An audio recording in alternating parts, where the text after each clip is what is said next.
C'est un récit autobiographique. L'histoire de ce livre commence en 2012. C'est assez drôle de parler d'une histoire d'un livre.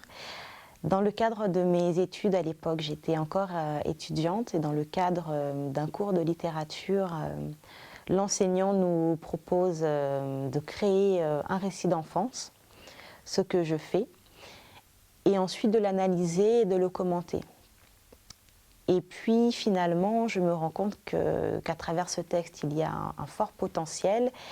Je dois en faire quelque chose et donc je reprends ce texte pour le réécrire, pour réécrire l'histoire et puis pour l'envoyer à des maisons d'édition. Mon livre questionne et interroge les blessures d'enfance. Et je suis partie de mon propre vécu, de ma propre expérience, pour extraire quelque chose et puis prendre une certaine distance entre les événements traumatiques et la création. Je me suis dit, qu'est-ce qui fait qu'à un moment donné, on peut créer une œuvre littéraire à partir d'un vécu? Et c'est toute la démarche de cette histoire.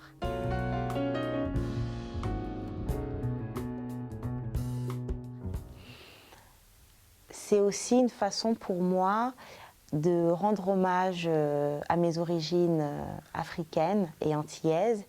Et donc, ce récit autobiographique, cette nouvelle, est ponctué à chaque fois d'évocations, d'images sur l'ancrage, l'enracinement et bien évidemment la figure de l'arbre, le baobab.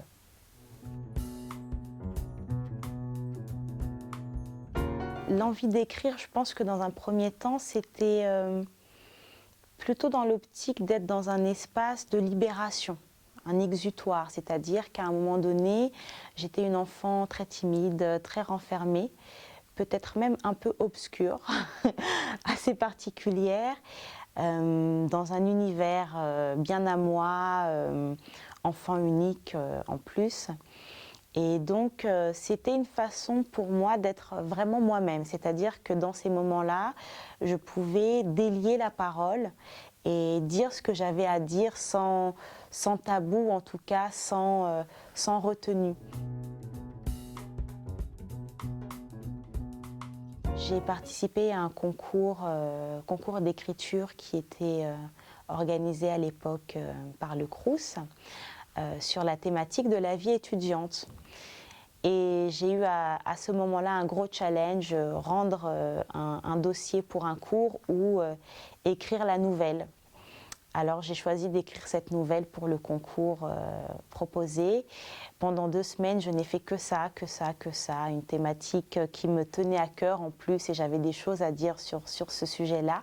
Et j'ai envoyé la nouvelle et j'ai eu le grand plaisir de savoir, d'apprendre que la nouvelle avait été présélectionnée sur l'Académie de Créteil. Donc je faisais partie des 2 présélectionnés pour concourir au niveau national. Et là, ça a vraiment été le déclic. C'est comme si l'univers me disait « Ok, tu sais écrire, tu peux écrire, tu as des choses à dire et ça peut intéresser ». Je suis blogueuse, j'ai un blog qui s'appelle belleaupluriel.com. Belle au pluriel, un blog féminin, lifestyle comme on dit, qui s'adresse aux femmes et à toutes les femmes. J'ai créé ce blog en juillet 2013 parce que je ne me sentais pas vraiment représentée par la presse féminine actuelle et je ne trouve pas que la représentation du féminin cadre avec les femmes que je rencontre au quotidien, dans ma vie, dans la rue, lorsque je voyage.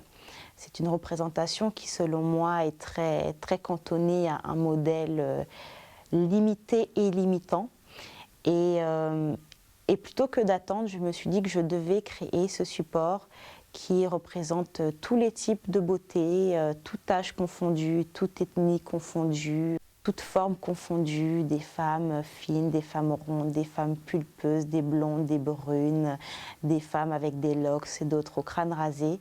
Et c'était vraiment très très important pour moi de créer ce support et de créer un support qui parle à toutes les femmes. Donc c'est vraiment un blog qui valorise l'essence féminine, que ce soit d'un point de vue culturel, artistique. J'ai rencontré pas mal de femmes créatrices, par exemple, de vêtements ou de bijoux. J'ai rencontré d'autres femmes qui travaillent dans le bien-être, qui donnent des cours de danse, des femmes écrivains. Et c'est pour moi une belle façon, voilà, de rendre hommage au féminin. Lorsque j'écris, je ne le fais pas en tant que femme. J'écris, c'est-à-dire que je suis traversée par ce mouvement et qu'à un moment donné, il n'y a plus de polarité masculin-féminin. Je suis l'écriture et je suis le mouvement. Alors ça ne m'empêche pas de... Par exemple, là, je suis en train de travailler sur un livre où les femmes sont très clairement au cœur de l'intrigue, mais je suis plus qu'une femme lorsque j'écris. C'est vraiment particulier d'expérimenter ça. Très solitaire, c'est-à-dire qu'il y a le temps de l'inspiration où les choses nous parviennent de façon assez simple et assez facile. Enfin, c'est très facile, c'est très clair. Il y a ensuite la phase de travail qui est beaucoup plus laborieuse et où il faut passer des heures et des heures assis à écrire, à corriger, à recommencer, à relire. Et c'est un espace où on est quand même seul face à son ordinateur et à son texte, à son histoire. Et puis une fois que l'histoire est là et qu'elle existe, il y a le fameux moment où on doit contacter les maisons d'édition pour être publié. Si on fait le choix bien évidemment de passer par là, puisqu'aujourd'hui on peut s'auto-éditer, ce qui est également un autre choix et une autre possibilité. Et ce qui est assez dur, je l'ai vécu, c'est d'envoyer son texte, parce que finalement c'est une partie de soi qu'on envoie, et de recevoir les jolies lettres de refus. Et ça, j'avais vraiment envie de le partager parce que c'est douloureux quelque part. On y met tout son amour, toute son âme et finalement on se voit refuser. Alors il faut bien comprendre que c'est pas un problème de talent, c'est le jeu. C'est le jeu et il faut recommencer. Ça m'est arrivé à 2 reprises, j'ai eu 2 refus avant d'être publiée par la maison d'édition chez qui je suis actuellement. Et c'est une expérience. C'est une expérience et il faut l'accepter et ne pas renoncer. C'est vraiment ce que je souhaite partager.